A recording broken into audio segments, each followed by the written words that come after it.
السلام علیکم ورحمۃ اللہ وبرکاتہ۔ حضرات محترم، آج ہم انشاءاللہ عز و جل اپنی اس مختصر سی ویڈیو میں حضور رسول اکرم صلی اللہ علیہ وسلم کی سیرت کے بارے میں مفصل طور پر جانیں گے۔ حضرات محترم، حضور صلی اللہ علیہ وسلم کی بایوگرافی جو کہ سینکڑوں اور بلکہ ہزاروں کتابوں میں وہ موجود ہے، لیکن بہت سارے اس میں جلدیں ہیں، بہت سارے اس کی کتابیں اس میں ہیں، کئی ساری کتابیں لگ جائیں گی، لیکن میں شارٹس میں چند ہی لفظوں میں اور چند منٹوں میں حضور رسول اکرم صلی اللہ علیہ وسلم کے پیدائش سے لے کر آپ کی وفات تک سب کچھ اس میں انشاءاللہ عز و جل بیان کروں گا کہ آپ صلی اللہ علیہ وسلم کب پیدا ہوئے، مکی زندگی آپ کی نبوت سے پہلے کیسی تھی، پھر مکی زندگی نبوت کے بعد جب اللہ نے آپ کو نبی بنایا اس کے بعد آپ کی زندگی کیسی تھی، ساتھ ہی ساتھ جب آپ صلی اللہ علیہ وسلم مدینہ شریف ہجرت کر کے تشریف لے گئے تھے تب آپ کی زندگی کیسی تھی، اور جب کافر و مشرک نے آپ سے جنگ کی، آپ کے اوپر جنگ تھوپا، اور پھر جب جنگ بدر، جنگ احد ہوئی، اور اس کے علاوہ جب اور بھی کئی سارے جنگیں جیسے جنگ خندق ہے، اور اس کے علاوہ صلح حدیبیہ ہے، جنگ خیبر ہے، اور اس کے علاوہ فتح مکہ وغیرہ ہے، غزوہ تبوک وغیرہ ہے، اور اس طرح کے حجۃ الوداع وغیرہ جو ہے، اور اس کے علاوہ بہت ساری ایسی باتیں ہم جانیں گے جو شاید آپ اس سے پہلے نہ سنے ہوں۔ اپنی اس مختصر سی ویڈیو میں ہم حضور رسول اکرم صلی اللہ علیہ وسلم کی پیدائش سے لے کر آپ کے وصال تک کی تمام باتیں اپنی اس شارٹ اور مختصر سی ویڈیو میں مفصل طور پر ہم جانیں گے۔ ویڈیو پسند آئے تو ویڈیو کو لائک کریں، شیئر کریں، اور اگر ہمارے محمدی چینل پر نئے آئے ہوں تو اسے ضرور سبسکرائب کر کے بیل آئیکن کو بھی ضرور دبائیں تاکہ اس طرح کی تمام انفارمیٹیو ویڈیوز آپ تک ضرور پہنچے۔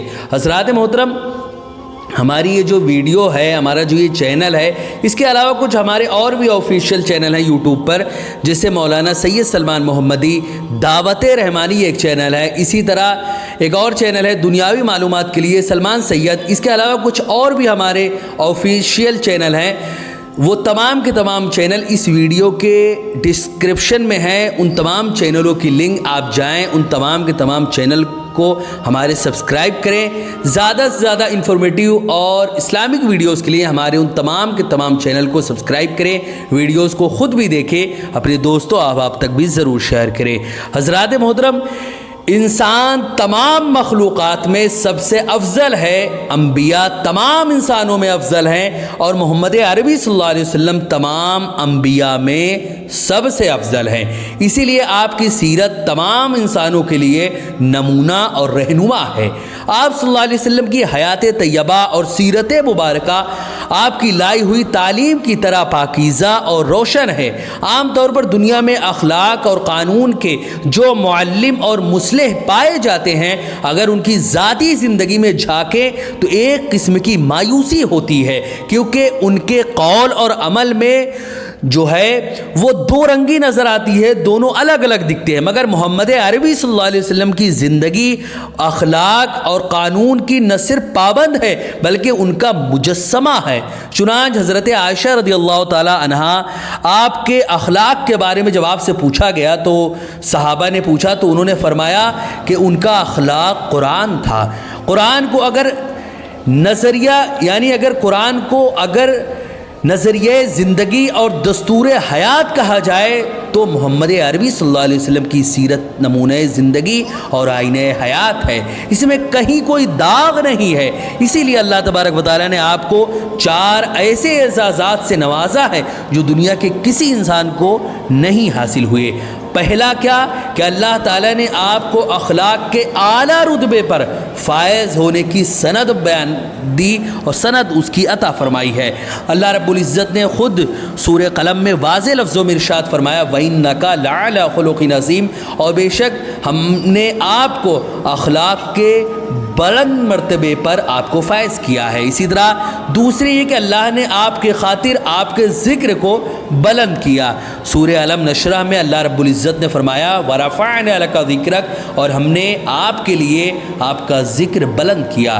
اسی طرح تیسری جو نعمت ہے وہ یہ کہ آپ کو سارے جہانوں کے لیے سراپا رحمت بنا کر بھیجا ہے، کیونکہ حضور سے پہلے جتنے بھی نبی آئے وہ کسی قوم یا کسی ملک اور کسی خاص قبیلے کے لیے آئے ہیں، لیکن محمد عربی صلی اللہ علیہ وسلم کسی ملک، کسی خاص قوم یا قبیلے یا جماعت کے لیے نہیں آئے۔ محمد عربی صلی اللہ علیہ وسلم آخری نبی ہیں اور قیامت تک آنے والے نسل انسانی کے ایک ایک فرد کے لیے آپ کو نبی بنا کر بھیجا گیا۔ نہ صرف آپ انسانوں کے نبی ہیں بلکہ آپ جناتوں کے بھی نبی ہیں، حیوانوں کے بھی نبی ہیں، اور ان تمام کے تمام مخلوقات کی نبی ہیں جن کو اللہ رب العزت نے اس دنیا میں بھیجا ہے، اس دنیا میں پیدا فرمایا ہے۔ حضرات محترم، تیسرے یہ کہ آپ کو سارے جہان کے لیے سراپا رحمت بنایا۔ اللہ نے خود فرمایا وَمَا أَرْسَلْنَاكَ إِلَّا رَحْمَةً لِلْعَالَمِينَ، اور ہم نے آپ کو ساری دنیا کے لیے سراپا رحمت بنا کر بھیجا ہے۔ چوتھے یہ کہ آپ پر درود بھیجنا نیکی قرار پائی، اور اس کا جو اس کار نیک میں خود اللہ رب العزت بھی شریک ہوا۔ اللہ رب العزت سورہ احزاب میں واضح لفظوں میں ارشاد فرمایا ان اللہ وملائکتہ یصلون علی النبی یا ایھا الذین آمنوا صلوا علیہ وسلموا تسلیما۔ اللہ اور اس کے فرشتے نبی پر درود بھیجتے ہیں، اے مومنو تم بھی ان پر درود و سلام بھیجو۔ حضرات محترم، حضرت محمد عربی صلی اللہ علیہ وسلم کی سیرت مبارکہ کا سب سے اہم پہلو یہ ہے کہ دنیا کے کسی بھی تاریخی انسان میں سیرت و کردار کی تفصیل اور جو اتنی زیادہ بطریق احسن تفصیل بیان کی گئی ہے حضور صلی اللہ علیہ وسلم کی زندگی کے حالات اور واقعات کو ریکارڈ کیا گیا، اس طرح کسی کے بھی محفوظ نہیں ہے جس طرح حضرت محمد مصطفیٰ صلی اللہ علیہ وسلم کا محفوظ ہے۔ اسی لیے ہمیں چاہیے کہ اس عظیم شخصیت کی زندگی کو تفصیل سے جانیں اور اسے اپنی زندگی کا نمونہ اور رہنما بنائیں۔ حضرات محترم، محمد عربی صلی اللہ علیہ وسلم کے حالات زندگی کو ہم 3 حصوں میں تقسیم کر سکتے ہیں۔ پہلا حصہ نبوت سے پہلے کی زندگی کا، دوسرا حصہ نبوت کے بعد کی زندگی کا، ہجرت تک کا حصہ، اور تیسرا حصہ جو ہے وہ ہجرت سے لے کر وفات تک کا ہے۔ پہلے 2 حصوں کو ہم مکی زندگی سے تعبیر کرتے ہیں اور تیسرے حصے کو مدنی زندگی سے ہم تعبیر کرتے ہیں۔ اب ہم مفصل طور پر اپنے اسی ایک ویڈیو میں، اگر میری اس ویڈیو کو کوئی بھی انسان دیکھ لے گا تو حضور صلی اللہ علیہ وسلم کے بارے میں وہ یہ کہہ سکتا ہے کہ میں آقا صلی اللہ علیہ وسلم کے بارے میں کچھ تو جانتا ہوں۔ وہ یہ نہیں کہہ سکتا کہ وہ آقا صلی اللہ علیہ وسلم کے بارے میں نہیں جانتا، کیونکہ میں یہ نہیں کہہ سکتا کہ آقا صلی اللہ علیہ وسلم کی ثنا اور آپ کی تعریف و توصیف اور آپ کی جو آپ کی شخصیت ہے وہ میں اپنے چند لفظوں میں بیان کر سکتا ہوں۔ ایسا نہیں ہو سکتا، کیونکہ آپ کی عظمت اور آپ کے مرتبے اور آپ کے درجات اتنے بلند ہیں کہ اگر مجھ جیسا حقیر پوری زندگی اگر قلم کاپی لے کر آپ کے جو رتبے ہیں، آپ کے جو مرتبے ہیں ان کو لکھتا رہے گا اور ہزار اگر کتابیں اس پہ چھپ کے ختم ہو جائیں گی، تب بھی آپ صلی اللہ علیہ وسلم کے جو درجات ہیں، آپ کے جو مقامات ہیں، آپ کی جو رفعتیں ہیں، وہ میں اور مجھ جیسا حقیر کبھی نہیں لکھ پائے گا۔ آپ کی شخصیت اور آپ کی جو مرتبے ہیں وہ اتنے بلند ہیں۔ اللہ رب العزت نے کے بعد اگر کوئی ہے تو صرف اور صرف محمد عربی صلی اللہ علیہ وسلم ہے۔ اسی کو شیخ سعدی رحمۃ اللہ علیہ نے بیان فرمایا کہ بعد از خدا بزرگ توئی، قصہ مختصر آپ کے مرتبے اور آپ کی شان کے بارے میں کیا بولوں، بس میں اتنا کہہ سکتا ہوں کہ بعد از خدا بزرگ توئی، قصہ مختصر کہ اگر اللہ کے بعد کوئی ہے جو سب سے بڑا ہے تو وہ آپ ہی ہیں، اس کے علاوہ میں آپ کے بارے میں بھلا کیا بولوں۔ تو آج میں آقا صلی اللہ علیہ وسلم کی زندگی پر مفصل طور پر اس ایک ویڈیو کے ذریعے آپ کی زندگی کے تمام کے تمام پہلوؤں کو، تمام کے تمام زندگی کے تمام ہر پہلو کو، یعنی مکی زندگی، مدنی زندگی کو، اور مکی زندگی میں کتنے پہلو تھے ان تمام کو، اور پھر مدنی زندگی میں کیا کیا معاملات ہوئے، یہ تمام چیزوں کو اپنی اس مختصر سی ویڈیو میں ہم جانیں گے۔ حضرات محترم، محمد عربی صلی اللہ علیہ وسلم 12 ربیع الاول کو پیر کے دن، یعنی منڈے کو، دوشنبہ کے دن صبح صادق کے وقت مکہ مکرمہ میں انگریزی تاریخ کے مطابق، یعنی عیسوی کے مطابق 20 اپریل 571